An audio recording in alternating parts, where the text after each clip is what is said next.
Y bueno, y nos pueden escuchar por la 92.3, sintonizando la radio. Bueno, estábamos acá tomando unos mates, estaba viendo el pronóstico, quería pasarles el pronóstico de cómo va a estar hoy. Anuncian una máxima de 20, acá tengo mal, no pueden hacer 13 grados. Anuncian una máxima de 25 grados, ahora lo vamos a corroborar con mis compañeros y así les pasamos el pronóstico cómo va a estar hoy. Está muy agradable acá en la radio, estamos tomando mate, café y bueno, escuchando buena música. Y bueno, hoy vamos a hacer esta columna que preparé para este bloque. Es hacer un poco de reflexión, un poco de memoria. El domingo pasado, 14 de febrero, falleció el expresidente Carlos Saúl Menem. Fue presidente nuestro por 2 mandatos durante 10 años. Siempre la década de los 90 la conocemos todos como la década menemista, donde se llevó adelante una reforma estructural del Estado, donde se aplica un plan neoliberal, ¿no? Lo que nosotros siempre explicamos, el neoliberalismo, ¿no? Esto de estas teorías económicas, de dejar toda la economía en manos del mercado, desregularizar, dejar todo en manos de los privados, en manos del mercado, ¿no? de los poderes fácticos, endeudamiento con el FMI, y todo lo que sabemos que lamentablemente termina mal para la mayoría de la gente. Como hablamos con mi compañero en el bloque anterior, sí, es cierto que mucha gente se hizo plata con Menem, que en un momento, al estar el dólar barato, pudo viajar, pudo hasta comprarse un terreno, pudo adquirir determinados bienes, que es la época que muchos se conocen como el DM2, ¿no? De poder comprar electrodomésticos en cuota, tener cosas que antes, tener 2, 3 televisores en la casa, cosa que por ahí antes no se acostumbraba a tener, o era caro, o no se podía, ¿no? Pero bueno, todo tiene su costo y bueno, y después el 2001 sabemos cómo todo eso derivó, ¿no? Las privatizaciones, el dejar a la gente sin trabajo, los puestos que se perdieron de puestos de trabajo del Estado. Y cómo en realidad Menem, que él cuando asume cuando él hace campaña y se presenta en la presidencia, él pertenecía al peronismo, se presenta como peronista, se presenta como un defensor del federalismo, de las provincias, ¿no? Con hasta su imagen, ¿no? de caudillo, de rebelde, estuvo perseguido por la dictadura, que estuvo preso durante la dictadura. Y después termina realizando de alguna manera el plan económico que vino a hacer la dictadura. Porque esto en realidad no viene con Menem, esto viene desde 1976. Podemos decir 1955, ¿no? Derribar, como hablaba mi compañero, la justicia social, la Constitución del 49. Entonces, bueno, lo que no pudo terminar la dictadura sí, el neoliberalismo en América Latina se empezó a aplicar con sangre, con dictaduras, como fue con Pinochet, como fue acá con Videla, con la Junta Militar. Y bueno, y después de eso, el perfeccionamiento del plan económico lo hizo Menem, desde el peronismo. Yo digo, de alguna manera, usurpando el peronismo. Y me llamó la atención que muchos dirigentes, muchos políticos, se ponían fue un compañero que entendió entendió el momento de su época, pero Menem también hay que entenderlo en su contexto, decían. Y realmente no sé cómo se podía llamar compañero. Alguien que hizo todo lo contrario a lo que dice el peronismo. Que, digamos, que se olvidó de las banderas fundamentales del peronismo. Y yo pensaba, y escribí una columna. Escribí 2 cosas en realidad, una más personal y otra más para compartir con ustedes. Pero en la personal, yo recordaba, ¿no? Para los que no me conocen, yo soy abogada laboralista. Y bueno, una de las cosas que yo, cuando me decidí que quería ser abogada, de estudiar Derecho Laboral, fue justamente cuando veía el producto de las políticas menemistas. En realidad luego lo conté acá en la radio también, yo antes de estudiar Derecho estudié Historia, porque también estaba ahí entre que me gustaba, que quería ser historiadora o abogada, estaba entre esas 2 cosas, ¿no? Bueno, al final empecé Historia, después después me terminé cambiando a abogacía y ahí terminé la carrera. La cuestión es que en una oportunidad, en el secundario, teníamos que hacer un trabajo sobre reforma laboral, ¿no? Y yo me tomé el trabajo, me interesó el tema y empecé a buscar recortes, como también siempre me gustó la investigación, empecé a buscar recortes de cómo los diarios hegemónicos, que eran en papel, no teníamos... Sí, recién empezaba internet y muy pocos accedían a internet, no era lo que es ahora, que los diarios venían digital, era recortar el diario, ¿no? Y yo había tomado el trabajo de recortar distintos diarios donde presentaban a la flexibilización laboral como algo positivo. Y yo también solía discutir mucho con los profesores y todo, porque realmente sí, había un contexto donde eso se nos mostraba como positivo. Decían, bueno, pero a ver, si nosotros queremos traer inversiones, hay que bajar los costos laborales, porque si no las inversiones no vienen. Entonces se repetía y hasta te lo decían en la escuela, en un punto. Que sí, que bueno, vos querés tener trabajo, hay que bajar los costos laborales, no se puede mantener, no se puede tener estos convenios en un mundo globalizado, en un mundo que está cambiando. Y bueno, y ahí dije, sí, me gustaría ser abogada y dedicarme a esto, ¿no? Al derecho del trabajo. Después empecé a ver con más herramientas, ya en la Facultad del Derecho, que el derecho laboral era un derecho diferente, era un derecho protector, era un derecho que venía a solucionar o a poner en pie de igualdad una relación jurídica que no es de igualdad, ¿no? Entonces el derecho laboral actúa, no es lo mismo, siempre se los digo esto, ¿no? El derecho, por eso es protectorio, por eso protege, porque protege una parte más débil. No es lo mismo el derecho civil, no es lo mismo, por ejemplo, hacer un contrato de compraventa, donde se supone que uno paga el precio y el otro tiene la cosa, que el derecho del trabajo, donde el trabajador en realidad no negocia solo. El trabajador no decide, a ver, yo quiero ganar tanto, no, te lo pone el empleador. Por eso es importante el rol de los sindicatos. Por eso es importante tener sindicatos fuertes, porque el trabajador solo muy difícil se puede defender. En cambio, el trabajador organizado, con un gremio que represente sus intereses, se planta de otra manera. La dictadura, el menemismo, Macri, todos los que vienen a aplicar políticas neoliberales, atacan al sindicalismo. Es un ataque al modelo sindical y al sindicalismo que con todas las falencias que puede tener, se ha plantado muchas veces ante estos embates y ha hecho por lo menos que las cosas no sean tan trágicas como... A ver, y acá también, esto es controvertido, porque mucha parte del sindicalismo también se vendió, también se puso a favor de estas medidas en la época del menemismo, y otros no. O sea, por ejemplo, Moyano ha sido muy combativo en su momento. Yasky, tenemos ejemplos de sindicalistas que alguna marcha federal en 1994 muy importante, donde los sindicatos, movimiento obrero organizado, empezó a ver lo que estaba pasando, cómo se estaban perdiendo los puestos de trabajo, cómo se estaba cayendo el aparato productivo. Antes de ir con la columna específicamente dicha, le voy a decir a Analía que me pase unos audios que yo los traje. Uno es cuando Menem, son cortitos, pero para que lo escuchen y para que vean un poco cómo se representa esta época.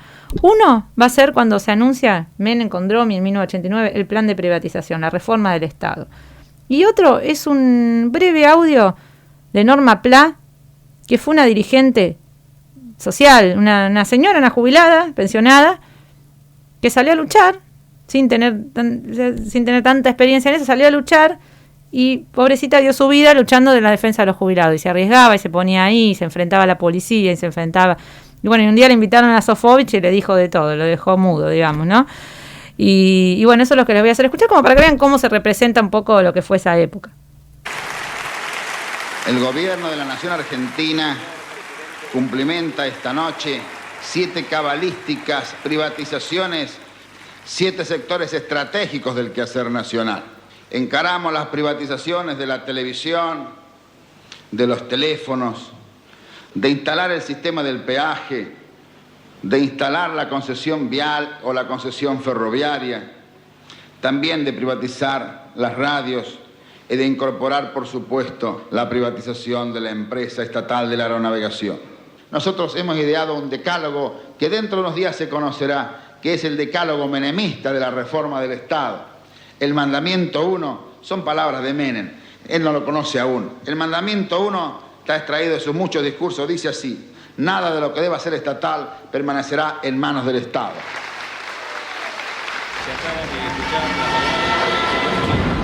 cobrando la jubilación? 270 pesos. Ah, o sea que está bastante por encima de la media. Pero, no es poco, ya, claro que es muy poco. Yo digo somos todos sensibles. Yo quiero que entienda que el gobierno también es sensible. El problema es que hay que ¿sensible el gobierno con darnos 5 pesos de aumento? Pero vamos, Sofobi, es sensible ese gobierno al darnos 5 pesos de aumento, pero que no nos alcanza para un sobre de aspirinas. Yo le voy a dar a usted 5 pesos de aumento. A ver lo que hace.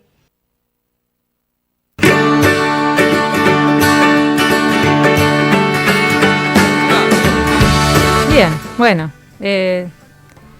Yo la verdad que la escuchaba completa esta entrevista, ¿no? Que realmente no era muy larga para pasarla toda, pero todas las cosas que le decía Norma Pla a Sofovich, por qué ella había salido a luchar, realmente es algo, ¿no? Uno se acuerda de esa época y ver a los jubilados, ver en lo que ganaban 150 pesos, dice, le habían aumentado 5 pesos, está bien, la plata valía más de lo que vale ahora, pero eran 150 pesos, era nada, una miseria realmente. Y no había moratorias, no había jubilación de ama de casa, no había nada. O sea, si no llegabas a cumplir los 30 años de aportes y tener todo perfecto, no te jubilabas. Y cuando vienen los gobiernos que tienen una tendencia más social y todo, bueno, se trata como de solucionar todo este tiempo de gente que no llegó a completar los aportes, vos trabajás en negro, no tenés aportes, y bueno, es toda una cuestión bastante complicada. Entonces, bueno, tema que se decía esto, ¿no? Menem fue producto de su contexto, ¿no? Y lo escuché varias veces, lo escuché de varios compañeros, y claro, a ver, ¿por qué decimos esto? Menem asumió su primer presidencia con la caída del muro de Berlín, con la caída de la Unión Soviética, no era todo ese contexto donde todo iba para el mismo lado, ¿no? Este autor que había escrito el libro del fin de la historia, ¿no? Francis Fukuyama. Fukuyama, claro. Y el último hombre, ¿no? Claro, que se terminaba la historia ahí, era todo ya está, era todo el mundo globalizado, ya no había un mundo bipolar como antes, que estaba, bueno, del comunismo por un lado y el capitalismo por el otro. Sí, asumió unos meses antes de la caída del muro de Berlín. El muro de Berlín fue el 9 de... Por eso se lo justifican como que Menem era producto de su contexto. Menem tenía que ir para donde iba el mundo, ¿no? Eso es lo que, por eso lo justifican, ¿no? Ajá. Y la realidad es que Menem, como dijimos antes, vino a redondear el plan económico de la dictadura. Lo que en un principio se tuvo que imponer con sangre en ese entonces se logró por medio de una estafa electoral, ¿no? Porque lo cierto es que Carlos Menem traicionó cada una de las banderas. Por eso digo estafa electoral, porque él no se presentó como un neoliberal, él se presentó como peronista.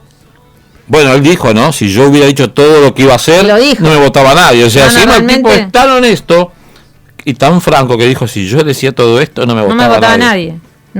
Igual creo que la gente le iba a votar porque, bueno, ahí sí tú eras muy pequeña. Y yo no estaba acá, yo viví en Europa entre el 85 y el 90. Claro. Pero sí, sabía muy bien que era una situación muy crítica y muy difícil.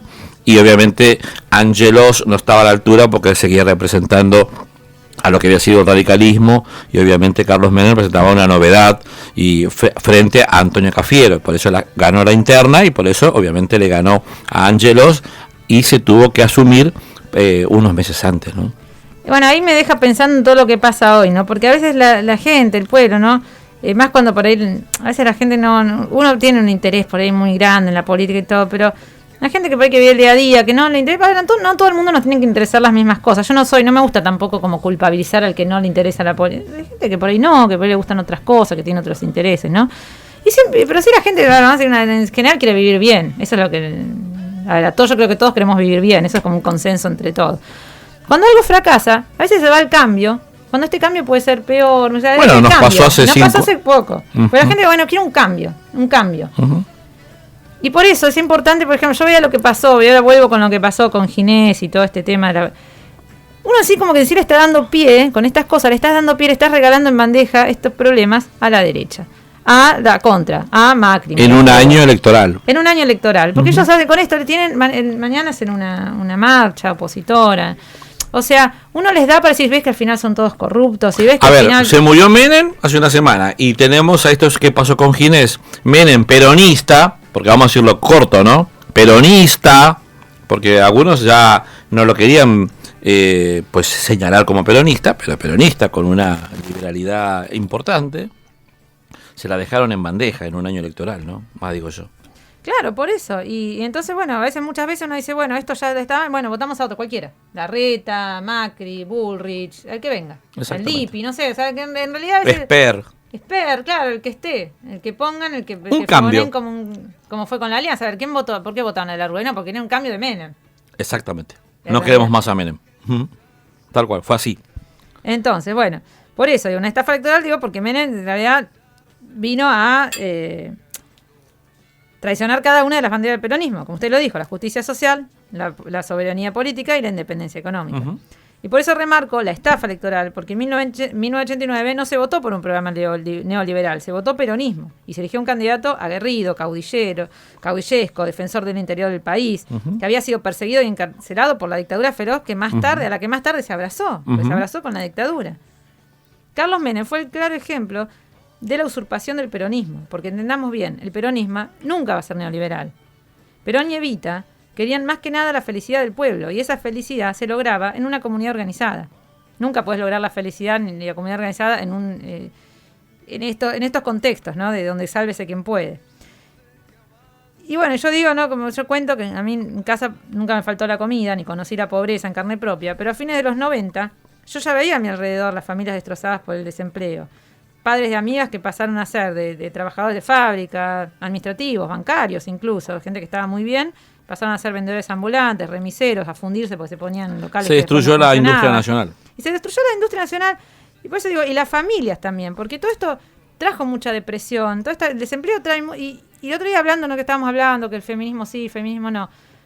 Y yo me acuerdo, hay algo que me acuerdo patente de esa época, que por ahí era también una época que muchas veces por ahí trabajaba el hombre y la mujer, a veces sí, a veces no, pero...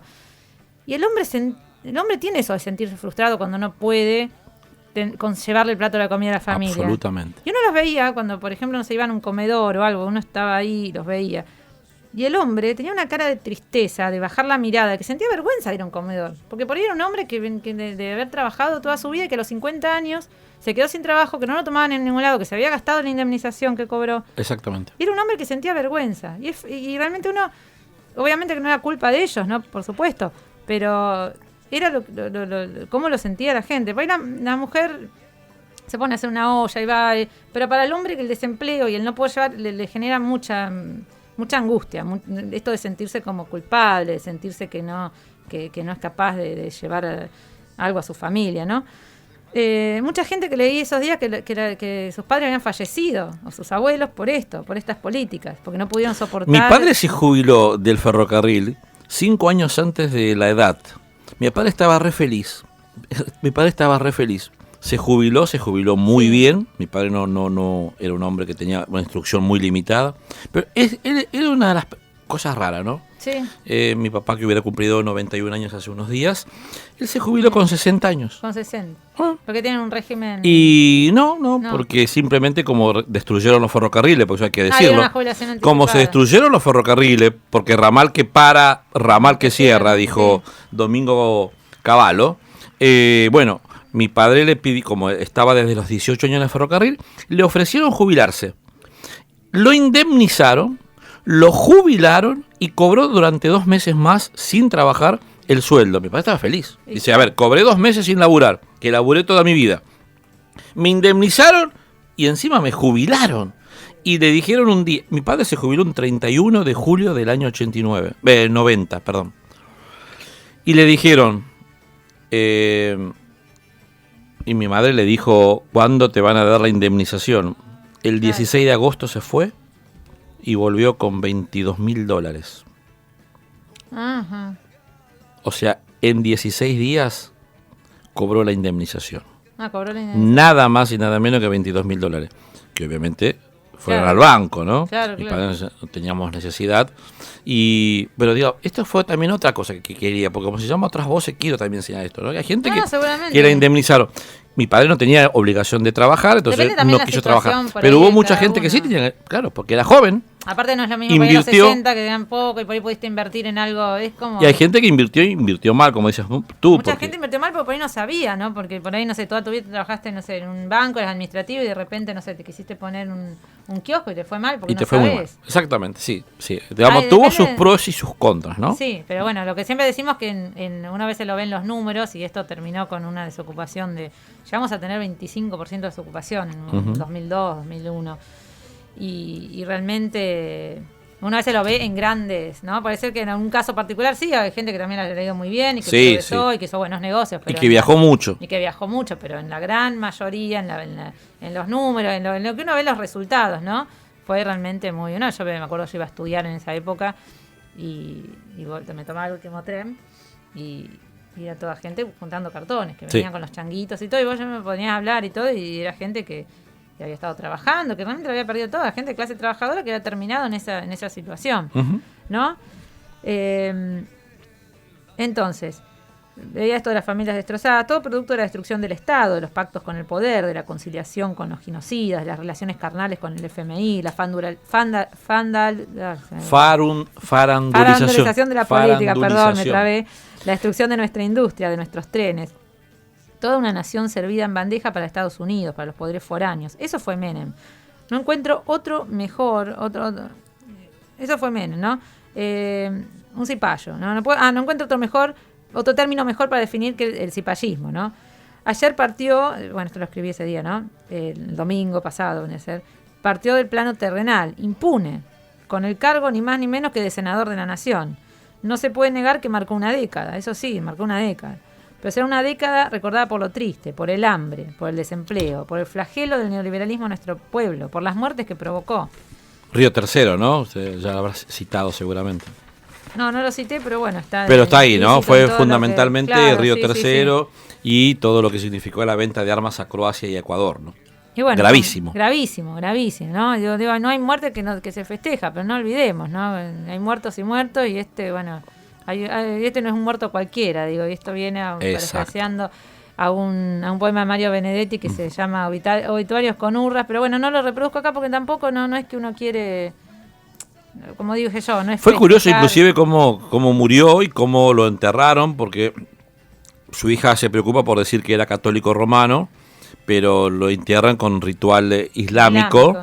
En el cementerio islámico, y el imam que hizo la oración dijo que murió como musulmán. Entonces, y hay un video donde él señala en su momento también que él fue amamantado por una matrona judía. Entonces él quedó bien con el judaísmo, con el cristianismo y con el islam. Se quedaba bien con todo. Ese era Carlos Saúl Menem. Y aparte algo de esa época también, que era como que hasta la oposición... Era como que había comprado todo, ¿no? Porque dicen esto era carismático. O sea, la verdad que una persona totalmente carismática, eso no se discute. Pero bueno, usó ese carisma para el beneficio de él y unos pocos. Esa totalmente. Es la realidad. O sea, uno puede ser carismático, pero no ser buen presidente. O sea, y bueno, uno siempre arriba la gente, yo digo, la gente, el pueblo, en el corazón se lleva a Perón, a Evita. Una vez gente que hasta tiene estampita, hay gente que le reza a Evita como si fuera como una virgen, ¿no? Para ellos Evita es una santa. Santa Evita. Santa Evita. Y bueno, con Néstor y Cristina también, ¿no? Ese recuerdo, sí, esto, gracias por... Yo veía ayer los saludos a Cristina y los gracias por los 12 años, fueron los 12 años más felices. Y con Menem, ¿no? Salvo como algún caso, pero nunca van a despertar la devoción, porque el pueblo no se olvida las cosas. El pueblo cuando hacen algo bueno nunca se lo olvidan, lo llevan en el corazón, digamos. Así que bueno... ahí ya tenemos a nuestro invitado que llegó, está acá. Así que bueno, vamos a la tanda de Crisol, vamos a un tema musical ahí de los que le pasé, puede ser salvapantallas, alguno de esos temitas que le pasé a Naría, y vamos a recibir al invitado y quédense ahí que se viene un bloque muy interesante. Banca, que ya volvemos. Inicio de espacio publicitario. Es un toque. Un ida y vuelta de música y sonidos